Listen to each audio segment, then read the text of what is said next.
Hey team, let's talk about second guessing. Leaders second guess. Do they? Should they? Do you get that? Um, People that ask questions aren't necessarily always valued by those above them and by leaders. As beginning leaders, we often value people who are more about complying and following what we ask them to do.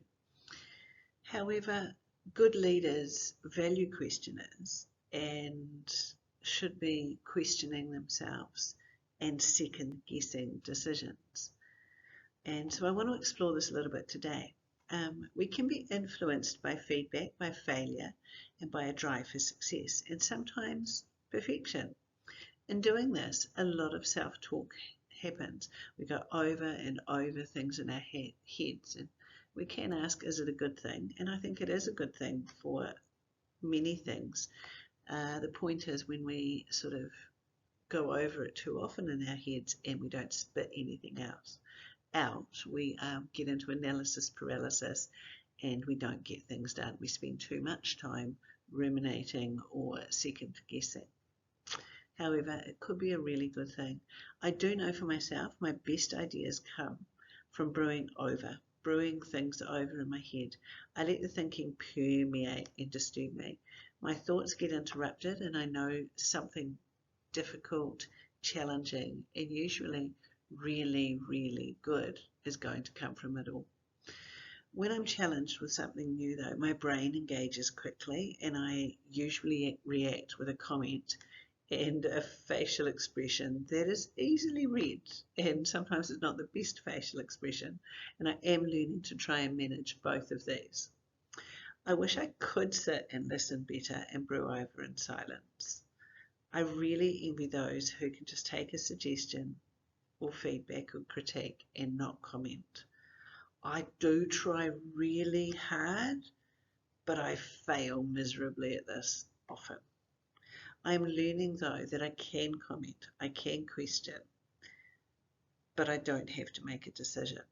Stepping back, as much as it will frustrate me, just wait before I react is actually better. I think fast and I see where things can go, and I have a profile that likes to solve problems, but also to alleviate problems as quickly as I can. I'm a strategist, a thinker, and I love to possibilize. I am terrible at dwelling, but when I do, my best work comes. And I'm not one of those that does a little bit, a little bit, a little bit. I let it roll around in my brain and it usually all comes out in one burst. Those that know me know that I question and I challenge, but few would suggest that I'm a skeptic. Actually, I am. I come across as so positive and I create solutions, but my first response to anything new is usually no. Why? And I want to interrogate. I want to know why. I want to understand. Once I understand the why behind things, I begin to believe. I begin to commit. Once I begin to see the possibilities, I buy into the idea. That commitment comes and I run with it. I don't mind boundaries. I don't mind guidelines. But I hate directives without explanations. I am fiercely independent and love autonomy. And in the same breath, I do get mistaken for being a rebel and for being non-compliant. I own all of these things, but I am a fiercely loyal team player. I am competitive, I am hungry, and I want the team to win and win well.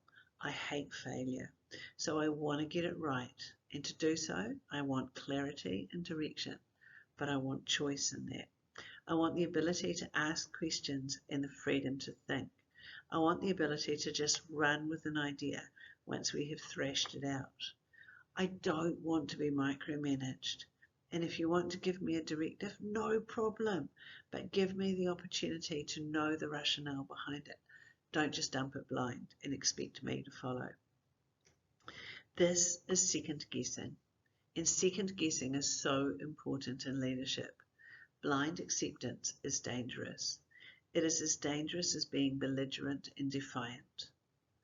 I am a leader and I think like this. I know it mirrors the reactions and the behaviours of some of those in our teams. And learning to value those on our team that question, that second guess, and react this way can be hard as a leader, particularly if you're feeling a little uncertain in your leadership or decisions that you make.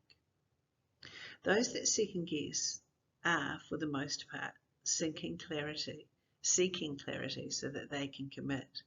It is a step towards loyalty. I'm more cautious of those who don't question, those who accept silently. They're the ones who might look as if they agree, however they go off in silent opposition or defiance. They're the ones who talk behind the decision, behind our backs. It's about knowing your people. It's all about understanding the team and working with the dynamics. We can get into a little Kenny Rogers here. We all know I love a little bit of that in The Gambler. Knowing how to play the game, knowing your impact, knowing when to hold it, knowing when to fold it, knowing when to walk away, knowing when to run, and knowing that the time to question and giving people time to question is really, really important to getting the work done.